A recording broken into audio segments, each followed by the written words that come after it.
Hi, I want to make a video on suffering and our thresholds in suffering and how far we have to go before we say enough's enough when it comes to suffering, and why a lot of people may be going on beyond some kind of threshold, but our threshold is defined by us not being able to take a circumstance anymore, something happening, be it life in general. You want to kill yourself, so you do it. There's a threshold. If you're not killing yourself, be it, say, smoking cigarettes, hoping that finally kills you, hoping for death, or just flat out putting a gun to your head and killing yourself. A lot of these things, it has to do with thresholds and how obviously we're almost in a way advocating for the life game when we're living and we're doing the things that the life game almost subjects us to, like procreating and being subjected to the Borg mentality or the sheeple mentality and doing things just because that's what's driving us to move forward to get through life. And getting through life is by reproducing. You need someone else there. You need to reproduce to feel like you're full. Only for them to have to repeat the process over and over again just to make sure that you feel happy, to make your life worth living. And then, subjecting them to have to make their own decisions and be you subjecting yourself to them, but you feel fuller and you made a mistake, and then you're on and moving, having them be subjected to the same circumstance, having to make all these decisions, being a nuisance on you, but not only being a nuisance on you, but them having to deal with their own nuisance, dealing with you as well, being brought to this world and having to go through the same circumstances. Not necessarily the same circumstances, not the same mentality or anything, not having the same sensibilities, but having the same experience, living the same life game, and having to come to the same conclusions and having to come to different conclusions, having to make up their own mind about a lot of these difficult choices we make. So the life game that we're playing is making a lot of difficult choices, and the choices that we have to choose obviously create some kind of satisfaction, relief, but also those choices are the thing that make life really rough and not worth living. It makes it really hard. It takes those hard choices, those close calls that you don't know the outcome of. You can think sometimes, if you can think long enough about certain outcomes, but you can realize your nervousness or nearly escaping a car accident. You get relief from something that was just there, that you were doing just fine, then you had this threat, and then all of a sudden you narrowly escaped it. And the closer you were to hitting it or being subjected to something horrible, the more likely you're going to feel that satisfaction. But you could have just as easily have been killed, and you didn't know beforehand that something that you were going to get away. So you just caught up in it, and thankfully it's quick, and so the satisfaction that you glean from this kind of thing happens immediately and afterwards, and it's short-lived. You don't have to live through some long, drawn-out thing like cancer, dying of cancer, and finally seeing that you don't have cancer, but like I was already this close to death, right? I might as well have died, and not have to go through the same process over and over again. If I have to go through 1 year of chemotherapy or 1 year and it ends up not healing me and I have to die, but then I end up a year later after going through 2 years of cancer, being relieved of this cancer, I might as well say, why? I'll have to go through something else worse, the possibility of something happening worse in the future.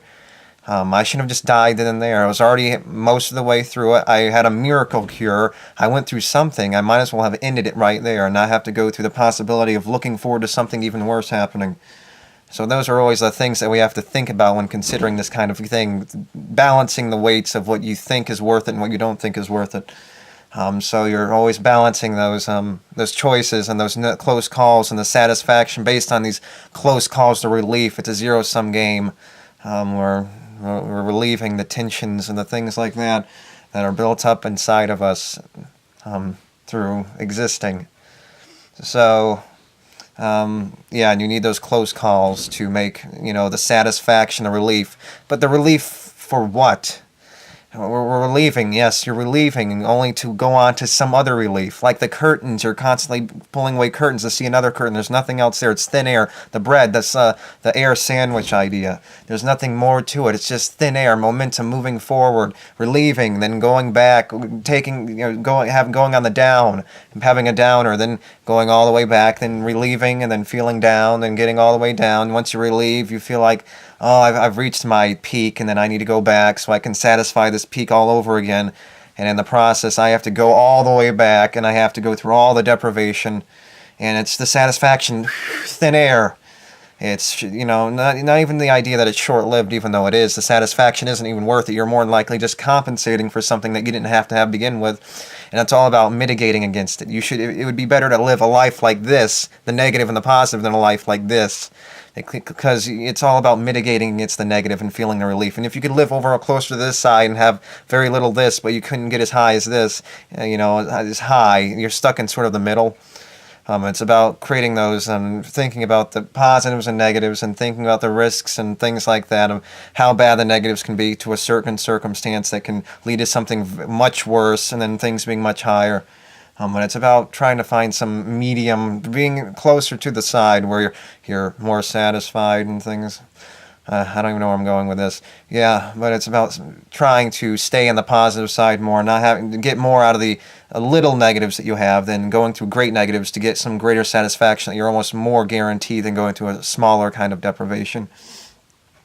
But yeah, the thin air, you're satisfying a negative, and you're satisfying a negative for what? You're satisfying a negative, and you satisfy it, and it's thin air. It's just, you're moving forward. You get it? Like you run into a wall, you finally got there, you got to the top of the tower. Okay, I'm at the top of the tower now. Okay, that's neat. Now what can I do next, right? That's what you're doing. You're moving on. You want to find something else. You got to the corner, the echo. You saw the echo, where it came from, all those mysterious things in your head. You found the revelation. And now what? You're stuck where? You're stuck in the corner looking for something new. You want to walk to the other corner, then you want to walk to this corner. You want some trail that's leading you to one end to another. It's all about the trail that's leading you there, the gratification, the satisfaction of building up something, even if it is a treat leading you somewhere. You want the greater satisfaction of finally getting somewhere, but it's about the chase, and once you get there, it's not going to be satisfying. Then you're going to want to move on to something else. So it's all about the chase game. So yeah, it's thin air. I want to get back to this point without going off again. So the thin air, it's thin. You get it, and then what? Sort of like you finally got your sexual gratification, or you finally got the meal you were waiting for. To use some very simple examples that many people can relate to. You eat the meal, and it's right in the middle of the meal. It's like, I can't wait for my next meal. But then you get full, then you don't want to eat, then food almost becomes repulsive and painful to even think about, something that you were looking forward to. Now you have nothing to look forward to, and you have a full stomach. It's painful. Now you got to get out of the painful of the pain, you're feeling like you're going to puke, and you want to get rid of your upset stomach.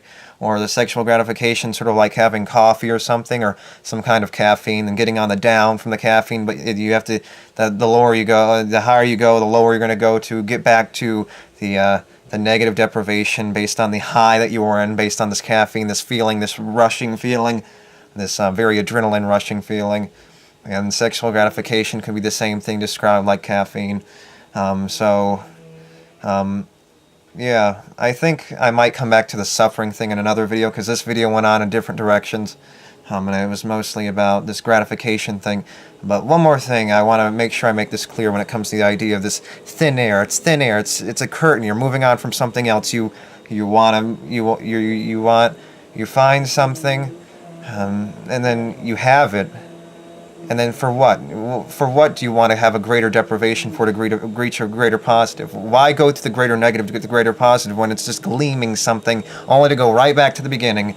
And it's the same process no matter how big the gap is. It's just that you want to narrow the gap, and like I said, try to mitigate against the greater negatives and get the greater positives out of the minimal negatives, if you can think of it that way, and find a life strategy in living that kind of way, excluding the crude forces that are controlling us.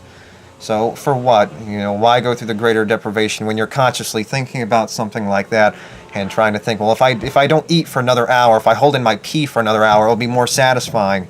Well, why? You're going to be satisfied in the end, like the whole retrospective thing where it only matters beforehand. The satisfaction, you're going to experience the satisfaction as an event, as something happening, but it's the satisfaction that matters. And the process, the pleasure that you get from satisfaction is almost trivial in the idea after you've satisfied these desires, and it only means something when it's building up, and in the end it really doesn't matter, so you can get a little buzz high, like, yeah, and then it's all over. You've satisfied it, and so what? Why go through the greater negative to get a greater positive when it's the same process? It's about satisfaction in the end. Why go through the greater negative when the meaning and the purpose created by the life is the end and the beginning? Who cares about what happens in between other than the well-being of these sentient beings based on these crude forces that created us to begin with? So you get a thin air burst, you get a little high. It's a psychology game that's controlling us. Why go through the greater negative and get the greater positive, and not just go through the medium or try to be right here instead of all the way over here and over here? It's better to stay on the smaller scale, but hopefully towards the higher end. Again, thinking of, like, hypothetically speaking, a life strategy kind of thing, and describing circumstances where you can try to control your psychology and thinking that kind of way about the circumstances and controlling that and understanding it and trying to control your psychology to have those kinds of mechanisms work to make sure you minimize the pain and try to maximize as much satisfaction, because it's just the same game. It's satisfying desires. It doesn't matter how you satisfy them. Once you satisfy them, it doesn't mean anything afterwards, unless I'm just trying to think, like, satisfying, holding in your bladder for an extra hour. You satisfy it. You go through the satisfaction of, oh, finally, I've leaked my bladder. And then what happens? Once you're done, you're satisfied, and 2 minutes later, it doesn't mean any difference to you because it's already happened. It's dust in the wind. It's nothing more, nothing less. So beyond that, there's nothing more. So, yep. So the greater negative, why go through greater negative when you're just getting a satisfaction in the end, and the satisfaction is all that matters. You're getting some pleasure, greater pleasure, but really in the end it's satisfaction. What's the point in going through greater negative, greater positive? Thinking of a lot on the scale, hypothetically speaking, and not as if this necessarily applies to reality, but our reality is living on this bipolarity, where it's on the negative and the positive and satisfying in a zero sum, or satisfying desires. And when it's satisfying desires, why go through the greater negative and get the greater positive when it's about the satisfaction in the end that matters? It's just, you get the pleasure, you get the little high, you get the little buzz, you feel it, and you get the orgasm, you get the satisfaction of eating, and then what now? It's nothing more, nothing less. It's just now you're going right back to the same old process over and over again. So what's the point, really, in the end? So yeah, when you recognize it, when you're stuck in the game, you can still get stuck in the game when you know this stuff, but it's a controlling mechanism where, almost in a way, you almost want to escape these kinds of very intrusive kind of thinking, this racing thing, this thinking of constantly thinking about how these mechanisms working and feeling how mechanical it is and almost taking away any meaning. But you can still get caught up in the game, you still get the little high and the buzz, and whatever it may be to make you feel satisfied. But once you know this stuff, it becomes more of a distraction and a problem in and of itself, and understanding the world and all the problems in the world. And that becomes your problem. The problem is always going to find a way. And it's not so much that life has no problems, and when there's no problems, you're sort of just sitting there thinking. But the thinking about it and the despondency and the distress that you feel from thinking about it becomes a problem in and of itself. So yeah. That becomes a problem, and then life is just the big problem and moving forward, and why you're just getting your high, the satisfaction, all that matters, and why go through the greater negative. You're just going to go right back to certain degrees, getting a greater satisfaction. You're never going to reach higher than a zero, the wall. That's as high, that's as far as it's going to go in the end. So why go through the greater negative to get the greater positive? Why hold in your bladder more? Why hold in your sexual drive more? Why starve yourself just to get the same satisfaction in the end? You're going to get more satisfied, but it's the game. You're just playing the satisfaction. You're satisfying it. You wait 5 days to eat, or the difference, or 8 hours to eat. It's the same thing. You're satisfying. Once you're satisfied, it doesn't matter. You're going to go right back to the same thing, need it again and again. And if you don't have that need to drive, the push to need something, then what's the point, right? You're not doing anything. Let's create a pill where we can feel satisfied all the time and it doesn't go away. Well, that doesn't work. That's not the mechanism of the reality that we're living. It's a fundamental mechanism built into the reality that we're living in. You're not going to find a way for that to work without taking any kind of self-awareness away, having something mean anything, and you glean these happiness moments based on the negatives that you experience. So it doesn't work that way. You can think of it hypothetically, but it doesn't really work that way. You can think about it and thinking about it that way, but it's just a projection, an illusion in your head where you're projecting it onto some kind of idea and confusing two elements and making it think it's possible based on your projection, moving and thinking about the idea anyway. So I think I made my point good enough in this. I babbled on and I went on and on, so I apologize again. I think that's all I want to say. I don't think there's anything else I want to say. So yeah, I think that's it. So I hope I made my points clear enough and didn't babble on too long. So thank you, and until next time, bye.